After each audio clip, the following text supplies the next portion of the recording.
Imagine working hard for an entire year just to earn 2 weeks of freedom, only to spend those 2 weeks staring at your phone feeling like you committed a crime. It sounds completely ridiculous when you say it out loud, but millions of us do this every single year without even questioning why we do it. We buy into the idea that we need to work constantly to survive, yet when we finally get a chance to step away, we cannot actually enjoy the time off. Today, we are going to look at the weird economics of vacation guilt and why taking a simple break has become so mentally and financially expensive. This matters because your time is the most valuable asset you will ever own, and if you do not protect it, nobody else will. If you are constantly trading your health and sanity just to keep a corporate server running, you are making a terrible deal with your life. Let us start with the most obvious question of why stepping away from your desk makes you feel like a terrible person. Historically, vacation was seen as a simple way to recharge your battery so you could come back and work even harder for your employer. But somewhere along the line, we started treating rest as a sign of weakness instead of a basic human necessity. We live in a world where being constantly busy is a badge of honor, even if that busyness is just answering emails that could have easily been ignored. The reality is that our brain needs downtime, just like a car needs a regular oil change. If you never stop the engine, things are going to break, and fixing them is going to cost you a lot more than a simple trip to the beach. Yet when we request time off, we feel this heavy weight of anxiety sitting in our chest. We worry that our coworkers will resent us for leaving them with extra work, or that our boss will think we are not dedicated to the team. This anxiety is not an accident. It is a direct byproduct of how modern workplaces are designed.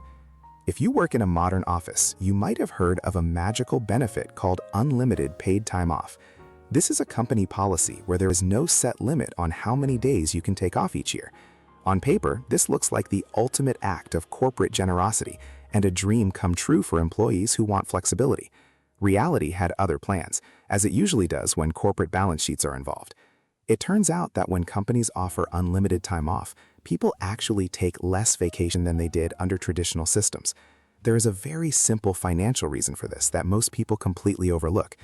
Under a traditional plan, your unused vacation days are a financial liability for the company.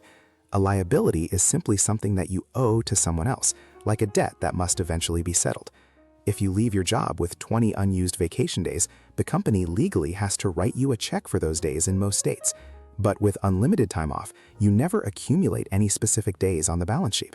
This means if you quit or get fired, the company owes you absolutely $0 for unused time. Millions of dollars are saved by corporate finance departments every year just by switching to this clever model. Plus, without a clear guideline of how many days are normal, employees enter a psychological game of chicken with their coworkers.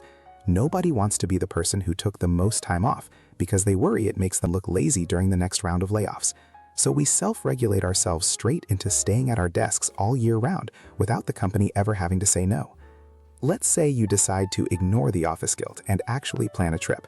This is where you hit the next major roadblock, which is the sheer cost of leaving your house. Over the last few years, the price of travel has gone up much faster than normal inflation. Inflation is when prices rise across the economy, meaning your money buys less than it used to. When you try to book a flight, secure a hotel room, and buy meals in a tourist town, you realize your budget does not go very far. A simple family trip can easily run into thousands of dollars before you even buy a single souvenir. For many people, this creates a new kind of stress, which we can call the financial hangover. You spend a week relaxing on a beach, only to spend the next 6 months paying off the interest on that relaxation. This is why we are seeing a massive shift in how people think about taking a break. It is no longer just about taking time off, but rather about finding a way to rest that does not destroy your savings account. When a single dinner at a tourist restaurant costs as much as your weekly grocery bill, the math simply stops working. So instead of booking that dream trip to Europe, people are looking for alternatives that don't involve a high-interest credit card loan. We are realizing that the physical act of travel is often more exhausting than the work we are trying to escape. Between packing, navigating crowded airports, dealing with delays, and rushing to catch connections, we often return home more tired than when we left. The vacation we plan to reduce our stress ends up creating an entirely new set of problems to worry about. To understand why we feel so much pressure to travel, we have to look at the massive marketing machine behind the travel industry. Every day we are bombarded with beautiful images of pristine beaches, luxury cabins, and happy travelers on social media. The travel industry sells us a very specific product, which is the illusion of complete escape from our daily responsibilities. They want you to believe that the only way to solve your stress is to buy a ticket to the other side of the world. This is a classic business strategy where a company first identifies a pain point and then sells you the cure. In this case, the pain point is modern workplace burnout, and the cure is a $5,000 vacation package. We buy into this because we are desperate for a quick fix to our exhaustion.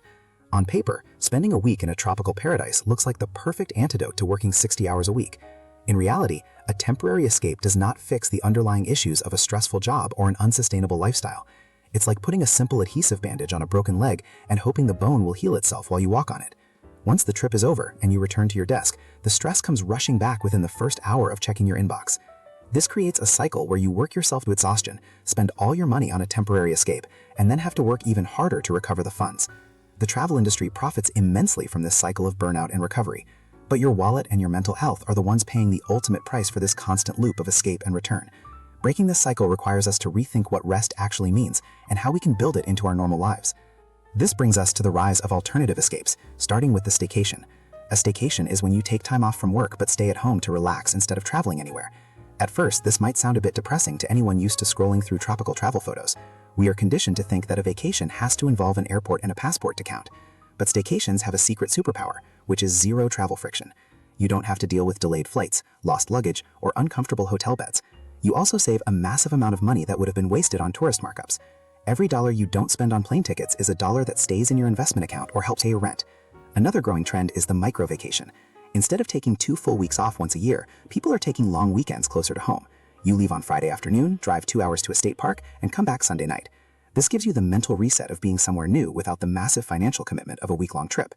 It's like hitting the pause button on your life for just a moment to keep your battery from hitting zero. By keeping it local and short, you bypass the entire vacation guilt cycle because you're not leaving your team hanging for long. You get the benefits of rest without the financial anxiety that usually ruins the experience. Beyond staycations' weekend trips, some people are turning to a more subtle form of escape, which is quiet coasting. This is when you perform your job duties to a reasonable standard, but completely stop volunteering for extra unpaid work. It's a way of reclaiming your personal time and mental energy on a daily basis instead of waiting for a yearly vacation to save you. For decades, the implicit promise was that if you worked yourself to the bone, you would be rewarded with security and prosperity. Today, many workers look around and realize that promise has been broken. Housing is expensive, groceries are costly, and jobs are less secure than ever before. Because of this, our relationship with work is fundamentally changing. We are starting to realize that the most important things in life do not happen in a cubicle. Rest is not a luxury you have to earn after pushing yourself to the brink of exhaustion. Rest is a basic human necessity, just like drinking water or eating food. So next time you feel guilty for taking a day off, remember that your job will be posted online before your obituary if something happens to you. Take the time, enjoy the quiet, and don't let anyone make you feel bad for living your life. If you enjoyed this video and want to keep making sense of this wild financial world together, hit that subscribe button. Just a friendly reminder that this channel is for educational purposes only, and you should always do your own research before making major financial decisions. Go take a well-deserved break, even if it's just sitting on your couch with your phone turned completely off for an afternoon.